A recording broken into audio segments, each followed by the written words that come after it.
I'm ready to slash and burn. No quarter.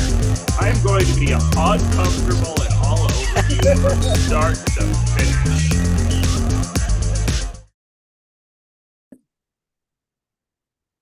Hello, everyone, and welcome to another episode of Outside of the Box and the final roundtable in this first section of roundtables that I've been doing. And this is one that I think, I'm probably the most passionate about. And I've carefully gathered people who I think are also very passionate about this topic, which is growing the sport of combat robotics. And I think, for those of us who are really super big fans, it's hard for us to imagine why anybody wouldn't already be watching combat robotics and or participating. But everybody's not, so we need to find a way to get everybody interested in it. So welcome everybody to the show. Thank you. Thank you very much for inviting us. Absolutely. So first, before we get into everything, I'm going to go around and have everybody introduce themselves. And so I'm going to start with Bunny. Hi, I'm Bunny from Team Malice. I'm in San Jose, California, and this is my 250-pound BattleBot. Yay, looking great in that purple. Seth. Hi, I'm Seth Schaffer from Team Cuz Robotics, or you might recognize me from the BattleBots team Bloodsport. Behind me I have my 3-pound robot division, throwing another robot into the air, and I have a few other small robots as well that I've been working on, and I run a YouTube channel and a company that are both focused on trying to get more people into this sport. Yes, and doing a very good job of that. And Diana. Hello, I'm Diana Tarlson. I'm from the Skorpios team. I'm also the co-owner of Bot Bash Party Service in California. Behind me is my imaginary friend and not a 250-pound robot because I am at my alter ego job, and I am very happy to be here. Thank you. Yes, absolutely. Lovely to have you as always, Diana. And Rob. Hi, I'm Rob Farrow. I'm in the Seattle area. I've been hosting events and competing in combat robots for over 20 years and have done a lot to promote the sport and hope we can continue to do lots. Yes, for sure. So yeah, I mean the first point that I want to make and kind of a topic that I want to go over is because, as I said, it baffles me that there aren't more people interested in this. I mean, it's hard because I've been following the sport for 20 years, so of course I'm like, this is great, everybody should love this. But I think really the first question is, like, why isn't it bigger than it is? Like, what does everybody think is holding that back the most? And then once we kind of get into that, then we'll talk about like ways to fix that. So whoever wants to start, like, why is there even a question as to whether something like BattleBots would get renewed? Like, why aren't more people into this? I'm not sure it's a matter of people not being into it. I think it's more of a fact of like, it's intimidating when you watch BattleBots on TV, and even when you're at a competition and you're seeing the little ones compete. Coming from someone who is not an engineer by trade at all, it can be very intimidating to look at that and say, oh, I need to make that myself. And like, it can put people off if they think that they have to do it all themselves, which is one of the reasons why we try so hard to tell people to go to competitions and to talk to people, because by talking to people who are more experienced, you find that it's a lot more learn as you go than know everything right off the bat. And that's another reason why Seth and Bunny and everybody who's putting kits out there are doing what I think is a great work in growing the sport, because that makes it more accessible. as well. Mhm. So I don't know if it's a matter of like people not being into it. It might just be more like they don't know how to start.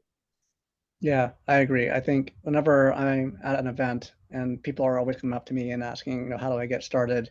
Because they really don't have any idea. And there are a bunch of online resources that you can point people to, but you don't know if they're really going to follow up with it. And then, like you said, it's kind of intimidating. A lot of the robot events are very high quality, and people think that they need to build to that level.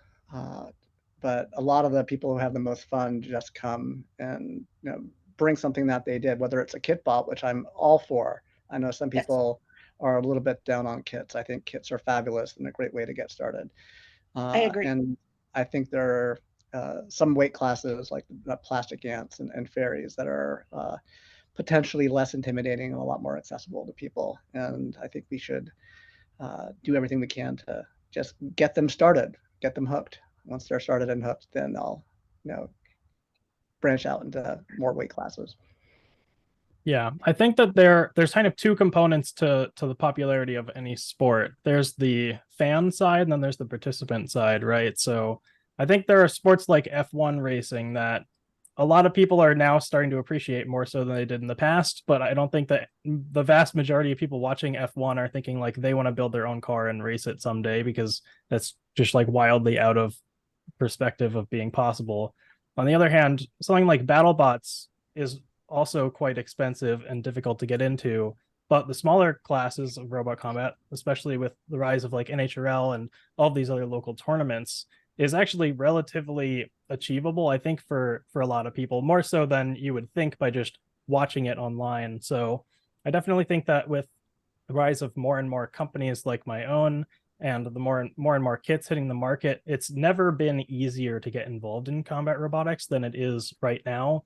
And that probably will continue to be a true statement every year going forward for quite some time.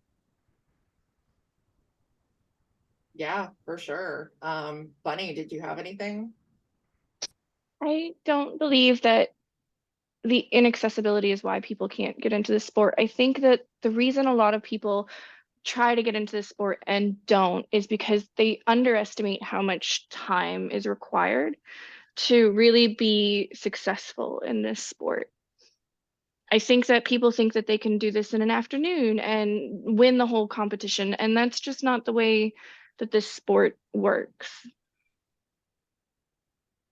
Yeah, absolutely. I think that sometimes the expectations are not quite level for everybody. I mean, for me, like a lot of the good points as far as like the knowing if you can even do it, I would say from my own experience, that's why whenever anybody would say, "When are you building your own robot?" my answer would always be, I can't do that. Like, I don't know anything about this. I can't build a robot. And it took being in a competition and like kind of getting that feeling of at least knowing that I could drive a robot, which I didn't think that I could do, for me to say, maybe I can. Like, if I can drive one, maybe I can build one. And so I think like getting somebody the right expectations and getting them some level of experience, I think both of those things really help a lot, with them feeling like they can be part of it. Yeah. So I mean, you brought up a great point though, Bunny, with like expectations, because I think a lot of people get interested for different reasons, whether they're participating or whether they're just watching. And I think that in both of those cases, those expectations can be off.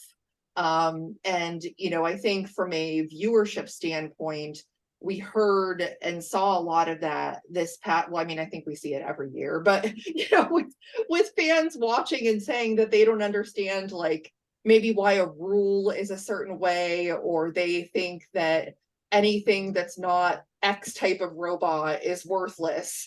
Those types of things. Like, in what ways can we change from a viewing perspective those perceptions of, understanding what rules should look like, or understanding that diversity in types of robots actually makes the sport better. I mean, obviously those are opinions that I hold, but you know, I think that it's stuff that it's important for people to understand. Yeah, I don't see as much of that with the smaller weight classes. I think some people do get a little bit tired of seeing some of the same designs repeat ad nauseum over and over again. But it's not so much being critical as just really wanting to see that diversity. And I think a big part of both rule sets and arena construction can be used to help facilitate certain, you know, bot designs. Like here in the Seattle area, all of our arenas have pits, Which and is so lovely. some people hate them with a passion, but it gives control bots Yes. a better way to win. It mixes it up, and you know, what is the right mix of how to support, you know, is it only spinners? Is it going to be a mix of things? You know, you can have very good conversations about the right way of doing it. But I think promoting the diversity is definitely keeps people interested, because different people really gravitate towards different parts of the sport.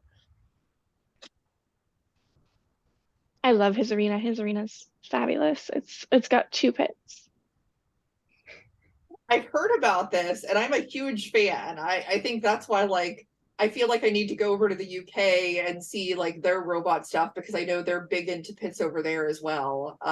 But yeah, I mean, anything to kind of mix it up and keep it interesting. You know, Seth or Diana, do you have thoughts on this?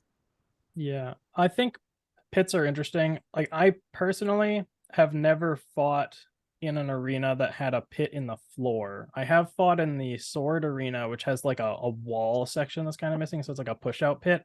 I'm not a huge fan of that one because it's like just like a pit that's open all the time. It's like super easy to just like accidentally end up in it. I really like the idea of the pits the way that they're run in a lot of UK events, where it like opens 2 minutes into the fight and it's like only in that last minute. So if you're a control bot, you have to actually make your robot durable enough to survive against the spinner for a minute or two before you have this like easy win of just like shove them into a hole in the ground, because that makes it so that it's not just like super heavily biased towards control bots. So I think it's easy for an arena to be heavily biased towards spinners by having no pit, and heavily biased towards control bots by having one that's like always open.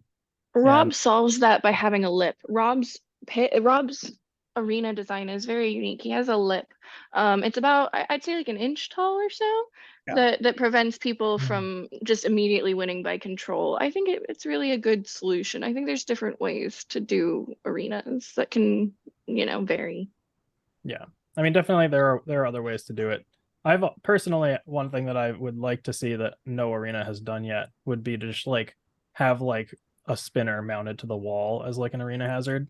So I feel like that's also like an effective way to make it so that control bots can actually get damage points. And We it's had not that just in that our there's- arena for our Christmas tournament, for our charity Yeah. brawl. We had a spinner attached to our arena for that. David Yeah. won that event because I think he utilized it a lot. Mhm. We also had a saw blade in the pit in the arena for a long time, and it was it wasn't a very effective saw blade. It didn't really do much to the opponent, but the crowd loved it. Yeah. And then unfortunately it broke and we didn't fix it, so it's not being used for anymore. Maintaining an arena is one of the hardest parts. Exactly. Yeah, definitely. I mean, do you, because gosh, there's been so much talk. Like, I could tell you how many times people have talked to me about like arena hazards or stuff like that. And there's people that say, I just wish that they would get rid of all of the arena hazards because, you know, they don't really do anything. And there's other people that feel like we need the arena hazards because there needs to be something else, you know, interesting going on, or that could, you know, mess with the robots. I mean, I personally, I like them. There are certain aspects that I think I like more than others, but I do think that it makes the fights interesting to give other devices that could potentially be used, especially, you know, when you have control bots and stuff like that that can, you know, utilize those to their advantage. Yeah, I think Yeah. one of the things with arena hazards at BattleBots specifically that rubs a lot of people the wrong way is that they seem like they're not necessarily fair. Like a lot of people complain when the shelf was put in place that it just like screws over horizontals and Well, it just they- provides extra like land for a vertical spinner to launch somebody up to, or like the screws also like sometimes like a different shaped robot might get like stuck behind the screws and get knocked out by them, where you're supposed to kind of just have them reverse eventually and punch you back into the arena. Well, the biggest problem was that they just changed it so quickly before the competition. Like these were machines that we'd been building for a year, and then 28 days before the competition, they're like, "Oh, by the way," and like that's not Yeah. something that is What is fair. anybody Or going to be able to do at that point to, yeah, it's so I think that's a big problem with the down attitude towards the BattleBots Mhm. I think hazards. a similar but lesser thing happened when they widened the kill saw slots to add pyrotechnics to them, because then you had like robots that just like got engulfed into the kill saws that had already designed specifically to have features wider than the slots used to be. They just like didn't tell anybody.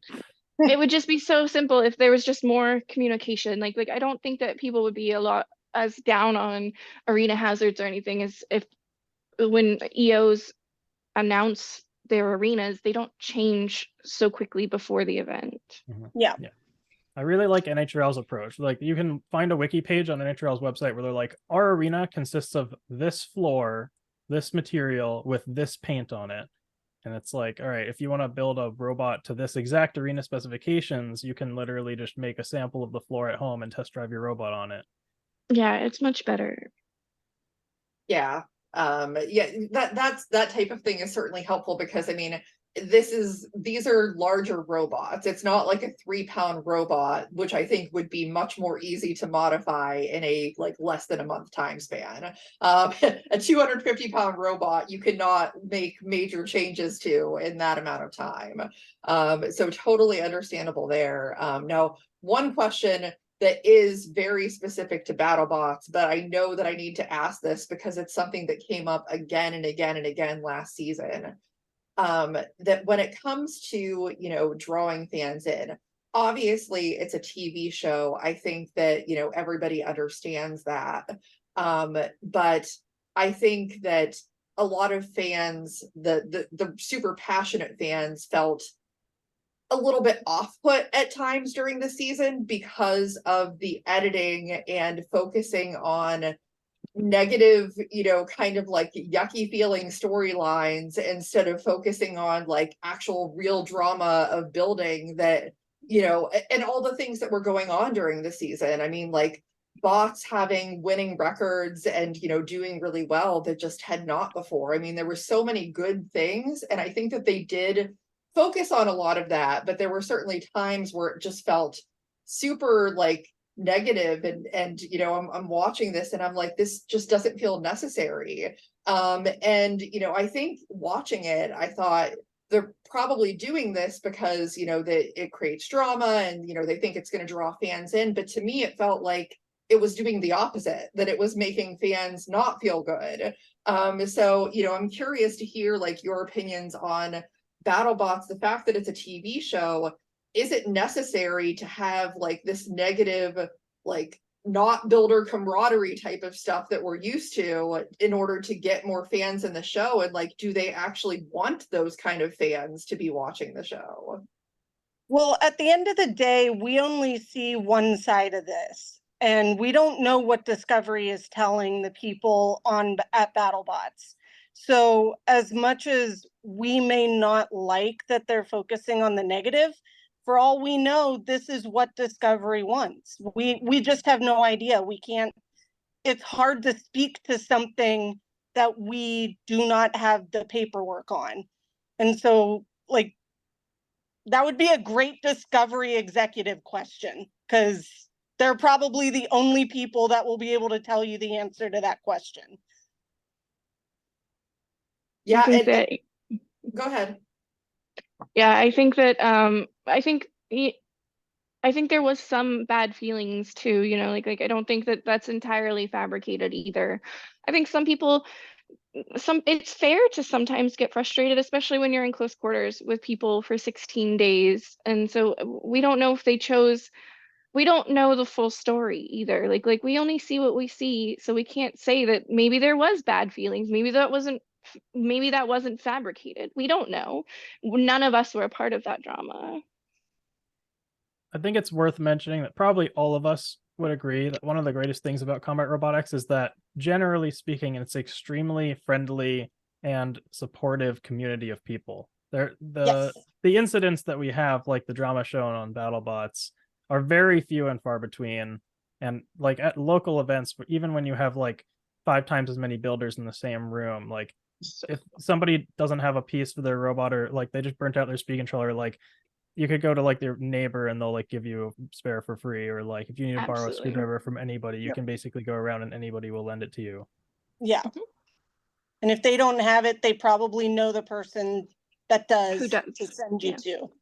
So Yeah, when you think about what makes sports popular, it's people love their sport because it's their home team, it's the college they went to, or there's something about the individual involved, you know, in individual sports that really is appealing to them.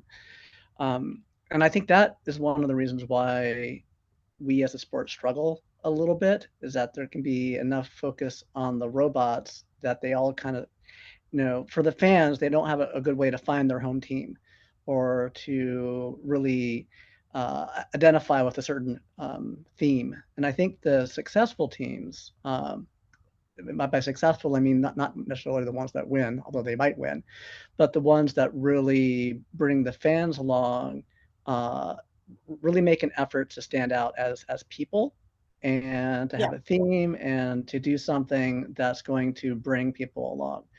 And you know, I'm sure Discovery's not listening, or maybe they are listening, but really, you know, if you look at sports in general, the entire ecosystem of sports, that's why people get drawn to a certain team or to a certain players, because they make an affinity, they really like something about them. And you know, sure, drama might play a lot, you know, on some reality TV shows, and you know, it's could be part of what's actually happening. But I think in the long term, if you want to grow the sport and you want to grow the fan base, you need to get them to fall in love with certain teams, certain robots, certain people. And then they really like, oh, Bunny's on this week, you know, Diane and Skorpios are on this week, I need to see it, whatever it is, you know, whatever team, it doesn't matter. They need to kind of make people feel that way.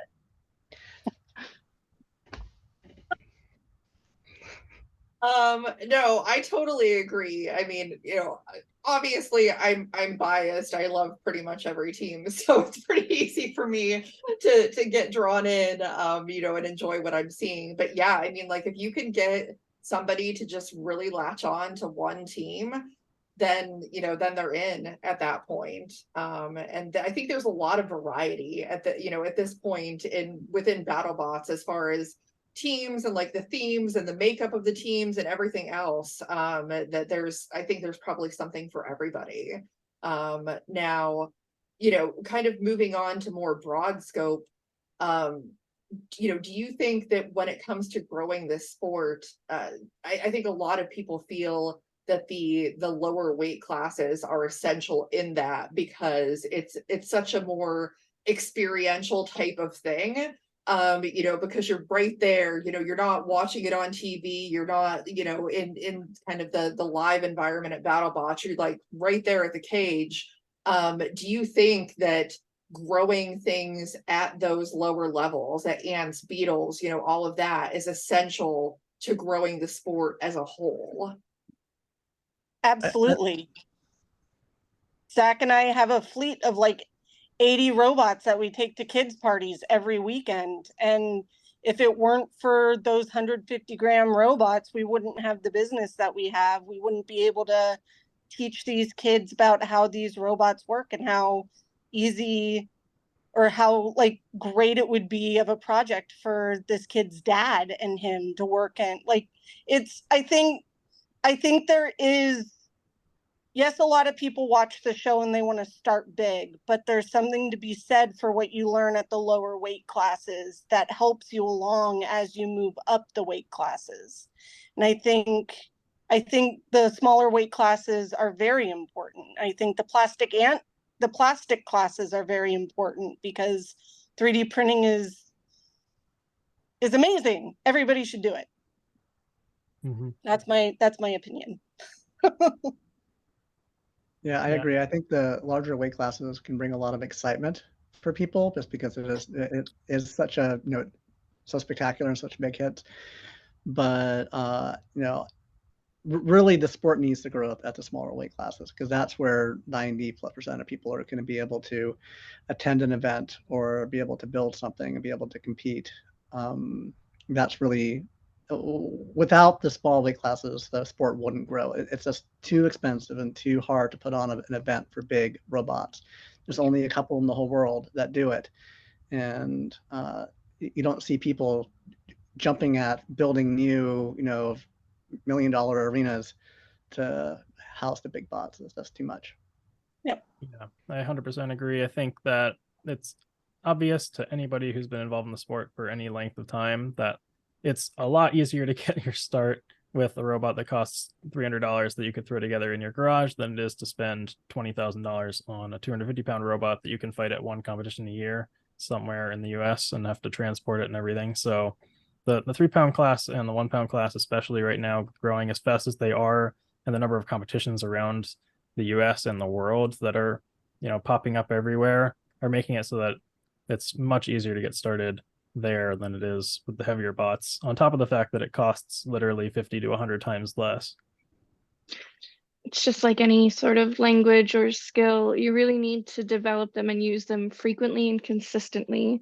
So the larger events, because they're so few and far between, you're not going to get the experience that you're going to get, and you're not going to be able to grow the skills that you need to grow like you can in the smaller weight classes.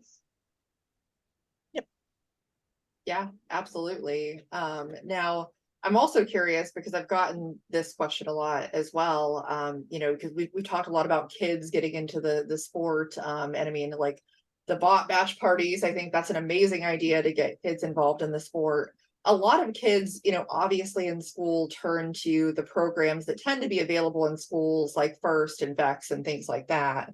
But I've also heard from some people that they don't, in their opinion, they don't think that that's a good way to get into combat. It's a good idea to get into robotics in general, but maybe not combat. I'm just curious to hear what you all think about that, because I mean, I've not ever been involved in it, so I really can't say that I have an opinion either way. But I'm just curious because it's something a lot of people have brought up. I'm a first mentor, and I'm totally into lots of different kinds of robots, not just the combat robots. Some local schools here are starting to take on combat robots. We have currently two events a year that are for high school and junior high school students here. And the thing that I found really successful in talking with the programs to get them excited is going back to that diversity thing, that some kids really love First. Some kids really love, First Lego League.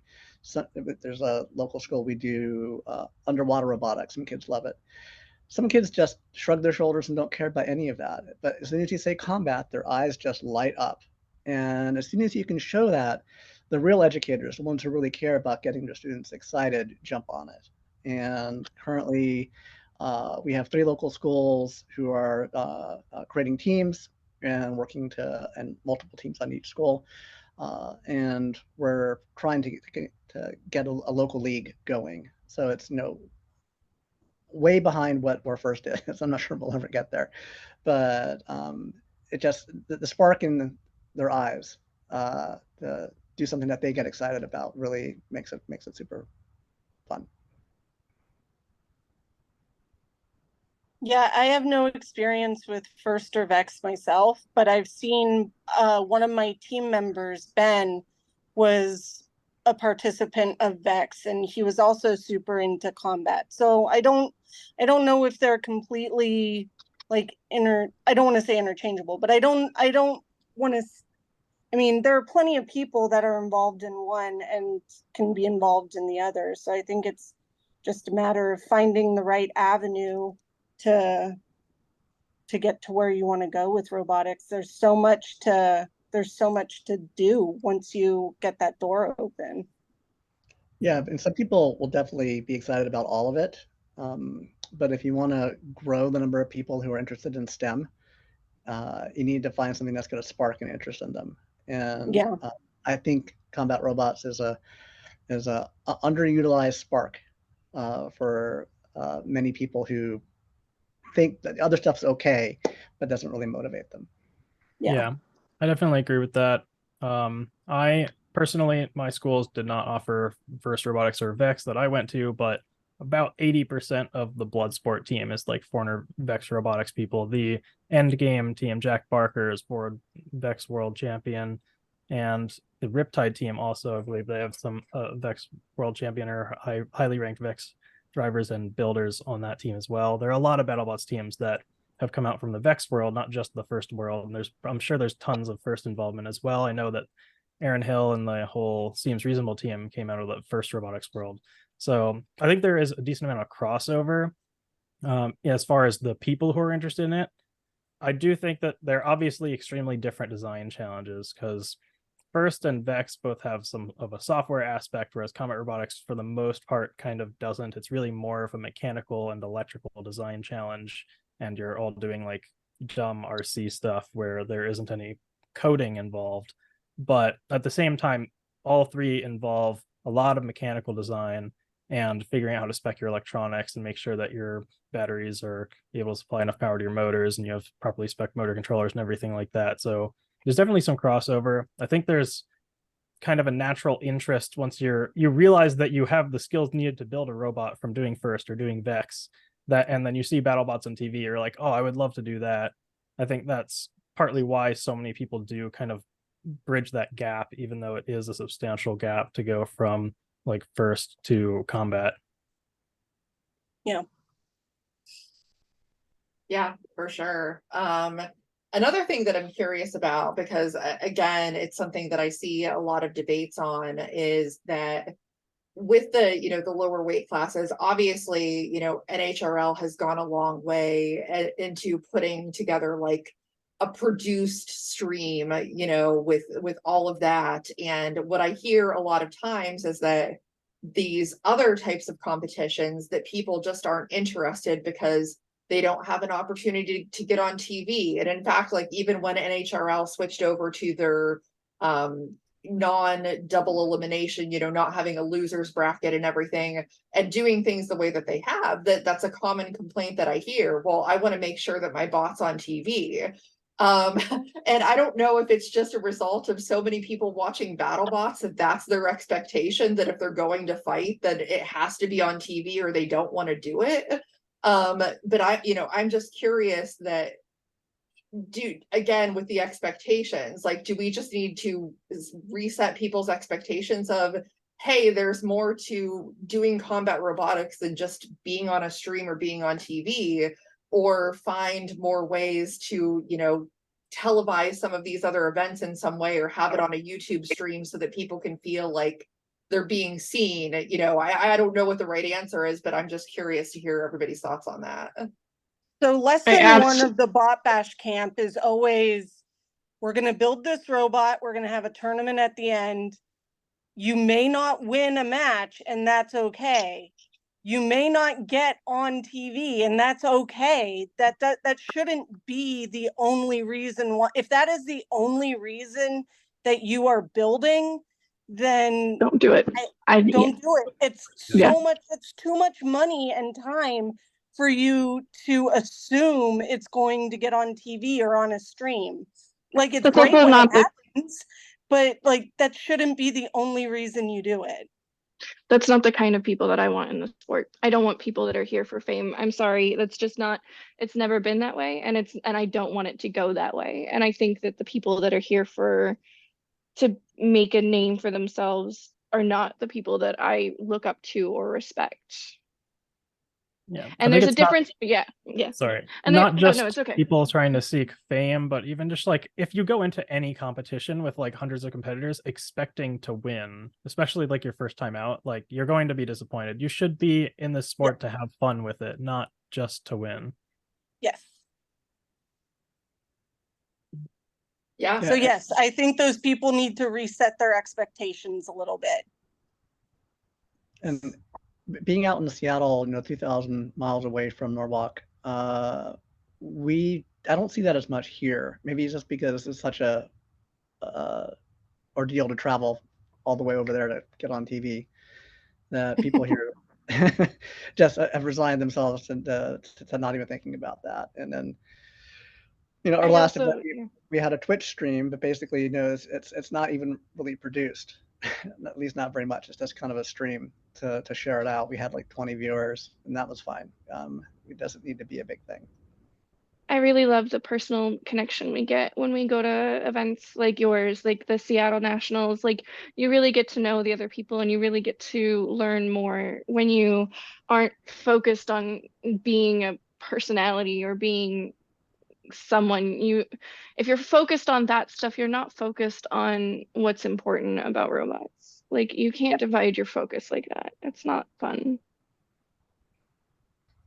Yeah, 100%. I think it would be hard to have fun if that's the only thing that you're focused on. And I think most people that I know in robotics would agree that like, sure, it's nice to win, but having fun is so much more important, and like getting to know people and feeling like you're a part of the community and you're contributing to something. That's really kind of the heart of what everybody is doing, I think. So yeah, I mean, that's why I wanted to bring it up. I think it's an important thing to talk about, because if people can reset those expectations and be like, hey, this is actually why I should be wanting to do this, then maybe that kind of makes things a little bit better as a whole. Now I'm also curious, like if you encountered somebody that's never seen combat robotics before, and we're going to tell them something that, you feel would make them want to be interested in it, what would you tell them?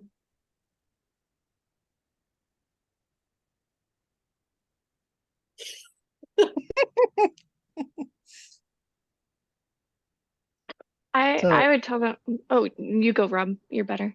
I don't know about that. When I talk with people, some people just won't be interested, and that's fine. But when you think about it from a STEM perspective, some people really love the design aspect of it. They'll sit for hours and hours in front of their computer CADing and designing, and the rest of it's almost incidental. Some people really like the fabrication portion of thing. They like sawing and cutting and doing all that stuff. And other people really enjoy the actual competition and the event, either it's the driving of it, or some people really get into like, I'm damaged, I got 30 minutes to fix, and they're so hyper-focused on that. When I'm talking with people who are not into the sport, I try and just lay that out a little bit, and that there's something in it for everybody, whether it's design, fabrication, competing, team building. In some of the bigger robots, you have a lot of stuff to do with maintaining teams. It doesn't mean there's something in it for everybody, but I think there's something in it for many people. I agree. I think just that, like this is somewhere you can come and create and be who you are and you don't have to try to fit in. You don't have to, and everyone here comes from so many different backgrounds and so many different parts of life and portions of life. Like there's just so much diversity in the competitors and the people, and none of us are focused on things that are so divisive outside of robots. Like when we come to the robot event, none of that matters. All that matters is these robots right now. And like, so you get a lot of different people and opinions and thoughts that you wouldn't normally get because you don't interact with people like these. Yeah.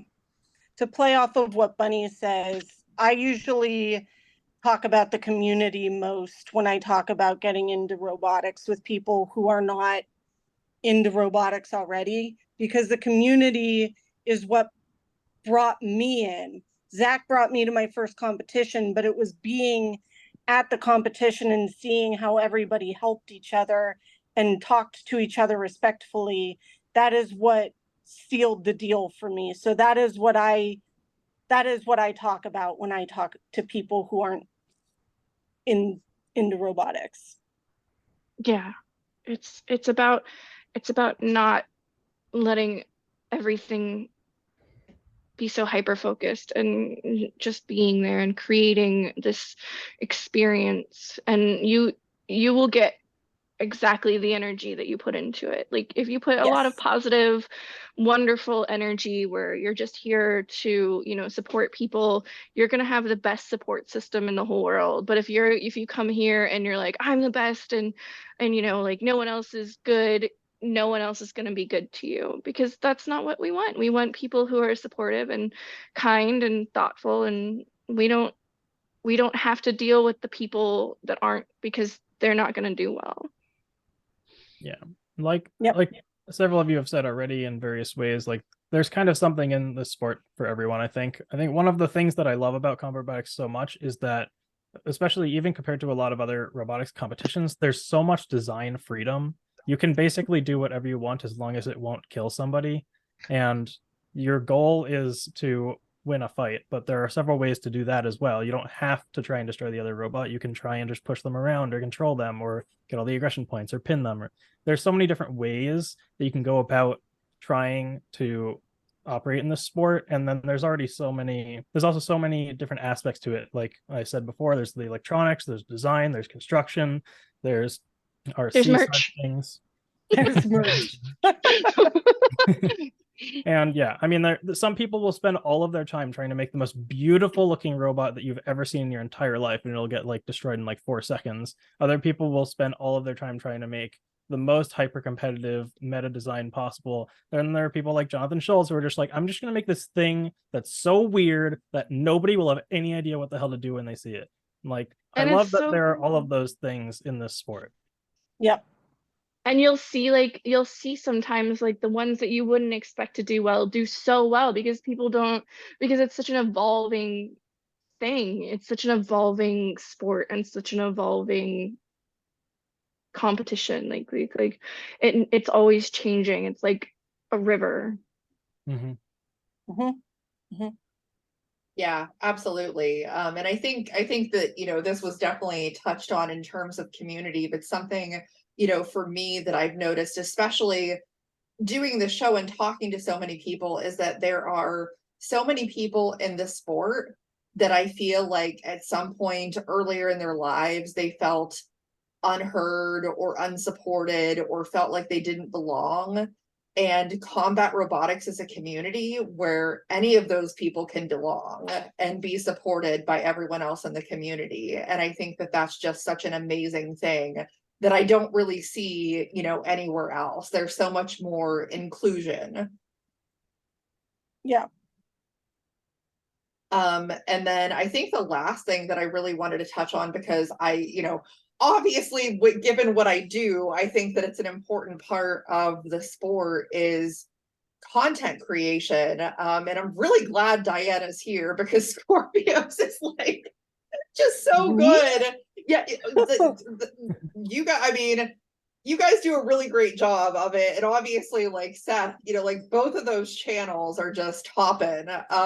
So just the importance of that to the sport, and like are there any like holes in that content creation that aren't being filled right now, or like what kinds of things do we need to do to get people to like say click on this and watch this and learn about this? What ways can we do that to feel more inclusive for people that maybe aren't as big of fans of the sport and just want to know more?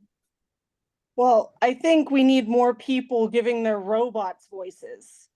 I agree. I think it has been too long for Skorpios being the only robot to share its voice.